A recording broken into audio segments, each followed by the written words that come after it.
ಸ್ನೇಹಿತರೆ ಉದ್ಯೋಗ ಸೌಧ ಯೂಟ್ಯೂಬ್ ಚಾನಲ್ಗೆ ಸ್ವಾಗತ.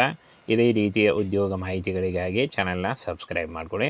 ಹಾಗೆ ಇದುವರೆಗೂ ಯಾರು ನಮ್ಮ ಟೆಲಿಗ್ರಾಮ್ ಚಾನಲ್ಗೆ ಜಾಯ್ನ್ ಆಗಿಲ್ಲ, ಈಗಲೇ ಜಾಯ್ನ್ ಆಗಿ. ವಿಡಿಯೋ ಡಿಸ್ಕ್ರಿಪ್ಷನ್ ಬಾಕ್ಸಲ್ಲಿ ಲಿಂಕ್ ಇರುತ್ತೆ ನೋಡಿ. ಇನ್ನು ವಿಧಾನ ಪರಿಷತ್ ಇಲಾಖೆಯಿಂದ ನೇಮಕಾತಿ ನಡೀತಾ ಇದೆ ನೋಡಿ. 4/12/2024 ಅರ್ಜಿ ಸಲ್ಲಿಕೆ ಶುರುವಾದರೆ 3 ಜನವರಿ 2025 ಅರ್ಜಿ ಸಲ್ಲಿಸಲಿಕ್ಕೆ ಕೊನೆಯ ದಿನಾಂಕ ಆಗಿರುತ್ತೆ ನೋಡಿ. ಈ ಒಂದು ಕೊನೆಯ ದಿನಾಂಕದೊಳಗಾಗಿ ನೀವು ಆನ್ಲೈನ್ ಮೂಲಕ ಅಫಿಷಿಯಲ್ ವೆಬ್ಸೈಟ್ಗೆ ಹೋಗಿ ನೀವು ಅರ್ಜಿಗಳನ್ನು ಸಲ್ಲಿಸಬಹುದು. ಅರ್ಜಿ ಸಲ್ಲಿಕೆಯ ನೇರ ಲಿಂಕು ವಿಡಿಯೋ ಡಿಸ್ಕ್ರಿಪ್ಷನ್ ಬಾಕ್ಸಲ್ಲಿ ಇರುತ್ತೆ ನೋಡಿ.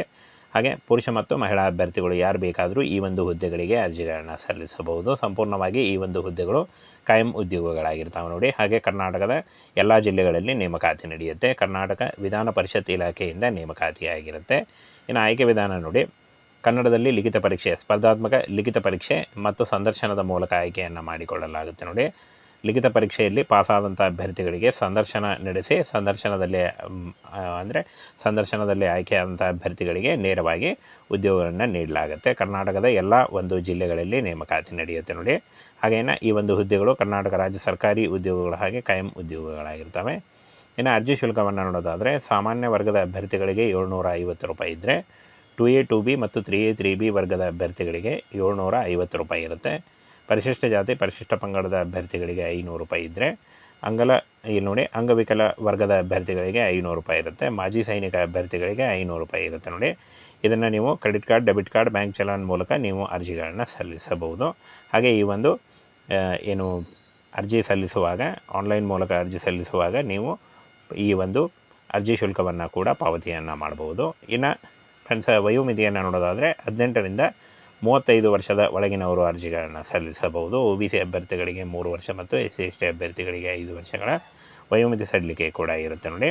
ಹಾಗೇನು ಫ್ರೆಂಡ್ಸ್, ಶೈಕ್ಷಣಿಕ ಅರ್ಹತೆಯನ್ನು ನೋಡೋದಾದರೆ ಸೀನಿಯರ್ ಪ್ರೋಗ್ರಾಮರ್ ನೋಡಿ, junior programmer, junior console operator ಹುದ್ದೆಗಳಿಗೆ ಅಭ್ಯರ್ಥಿಗಳು ಇಲ್ಲಿ ನೋಡಿ ಕನ್ನಡ ವಿಶ್ವವಿದ್ಯಾನಿಲಯ ಹಾಗೂ ಕಂಪ್ಯೂಟರ್ ಸೈನ್ಸ್, ಮಾಹಿತಿ ವಿಜ್ಞಾನ ಮತ್ತು ಎಲೆಕ್ಟ್ರಾನಿಕ್ಸ್ ಸಂವಹನದಲ್ಲಿ ಪದವಿ ಅರ್ಹತೆ ಪಡೆದಿರಬೇಕಾಗುತ್ತೆ. ಕಂಪ್ಯೂಟರ್ ಆಪರೇಟರ್ಗಳಿಗೆ BCA ಅಥವಾ ಕಂಪ್ಯೂಟರ್ ಸೈನ್ಸ್ ಅಥವಾ ಎಲೆಕ್ಟ್ರಾನಿಕ್ BCA ಪದವಿ ಪಡೆದಿರಬೇಕು. ಇನ್ನು ಸಹಾಯಕ ಅಭ್ಯರ್ಥಿಗಳಿಗೆ ಕಾನೂನು ಪದವಿ ಓದಿರಬೇಕು. ಜೂನಿಯರ್ ಅಸಿಸ್ಟೆಂಟ್ ಅಭ್ಯರ್ಥಿಗಳಿಗೆ ಇಲ್ಲಿ ನೋಡಿ ಫ್ರೆಂಡ್ಸ್ ಪದವಿಯಲ್ಲಿ ತೇರ್ಗಡೆ ಹೊಂದಿರಬೇಕು, NE ಡಿಗ್ರಿ ಕೇಳಿದ್ದಾರೆ. ಹಾಗೆ ಡಾಟಾ ಎಂಟ್ರಿ ಅಸಿಸ್ಟೆಂಟ್ ಹುದ್ದೆಗಳಿಗೆ PUC ಕೇಳಿದ್ದಾರೆ ನೋಡಿ, ದ್ವಿತೀಯ PUC ಪರೀಕ್ಷೆಯಲ್ಲಿ ಪಾಸಾಗಿರಬೇಕಾಗತ್ತೆ. ಹಾಗೆಯೇ ಒಟ್ಟು 28 ಹುದ್ದೆಗಳಿದ್ದಾವೆ ನೋಡಿ. ಕರ್ನಾಟಕ ವಿಧಾನ ಪರಿಷತ್ ಇಲಾಖೆಯಲ್ಲಿ 28 ಹುದ್ದೆಗಳಿದ್ದಾವೆ. ಸಂಪೂರ್ಣವಾಗಿ ಕಾಯಂ ಉದ್ಯೋಗಗಳಾಗಿರ್ತವೆ. ಹಾಗೆಯೇ ಈ ಒಂದು ಹುದ್ದೆಗಳು ನೋಡಿ, ಉದ್ಯೋಗ ಸ್ಥಳ ಪೂರ್ತಿ ಕರ್ನಾಟಕ ಅಂತ ಕೊಟ್ಟಿದ್ದಾರೆ. ಕರ್ನಾಟಕದ ಎಲ್ಲ ಒಂದು ಜಿಲ್ಲೆಯಲ್ಲೂ ಕೂಡ ನೇಮಕಾತಿ ಇರುತ್ತೆ.